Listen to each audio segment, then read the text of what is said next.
Okay,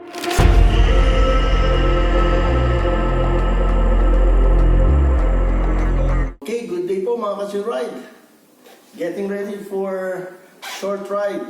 Share ko po sa inyo some motorcycle travel hack na ginagawa ko every time na magra-ride.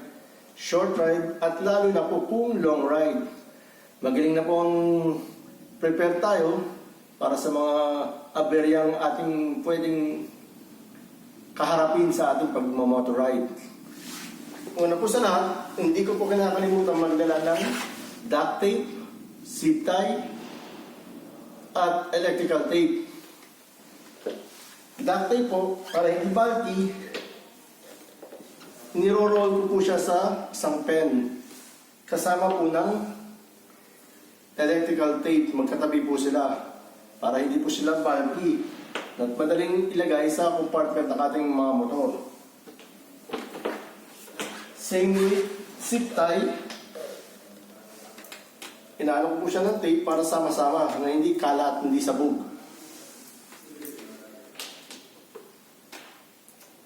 Napaka-importante po ng ziptie, duct tape, electrical tape. Madali po siyang magkumpone ng mga minor na sira or na loose. Ang next po is helmet natin. Kung na-tsempuhan po natin na pagta-travel is sunny day, lalo na clear yung salamin ng helmet nyo, pwede po natin siyang lagyan ng electrical tape dito, katulad ito. Iyakin nyo lang po yung electrical tape kung saan po yung tingin yung pumapasok yung araw na para maprotektahan ang mata ninyo sa pagkasilaw. So, electrical tape sa ibabaw ng salamin ng helmet against sa sinag ng araw. Hindi na po tayo masusulo sa pag-motor ride. Mas safe na po tayo. Next po is, sa helmet pa rin po tayo. Next naman po, in case naman foggy area ang napuntahan natin at nagpa-fog ang salamin ng ating helmet. Before ride, applyan po natin siya ng small amount lang po siya. Small amount. Pwede po ng toothpaste, pwede po ng yung gel, shaving cream, pwede po siya. Pwede po yung dishwash.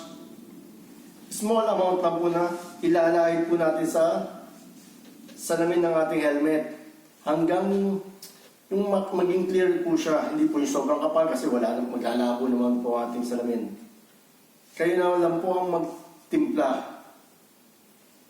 Yan po, para hindi na po magpa-fog ang ating helmet.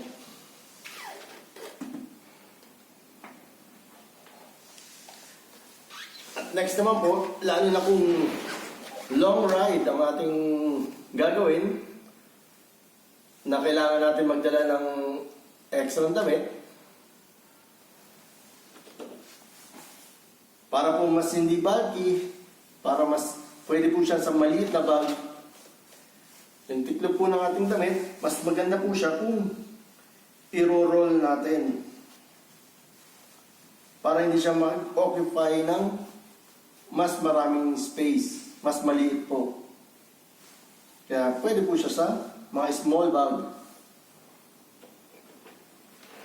At isa pa pong tip sa mga pagmamotor ride natin, make sure po natin, para ma-make sure po natin na mararating natin ang ating pupuntahan, i-download na po natin ang offline maps. Para in case na mawala ng signal ang ating cellphone, ma-disconnect, mapapatuloy pa rin po natin ang ating pag-motor ride. May enjoy pa rin po natin. Makakarating pa rin po tayo sa ating paroroonan. Kaya po, huwag natin kalilimutan na i-download yung offline maps. Bueno mga ka-chill-ride, mangilan-ngilan lang po yan sa mga tips na ginagawa ko. Sana po makatulong. And ride safe po tayo lagi, mga ka-chill-ride. Bueno, please don't forget to like, share, and subscribe. Bye-bye.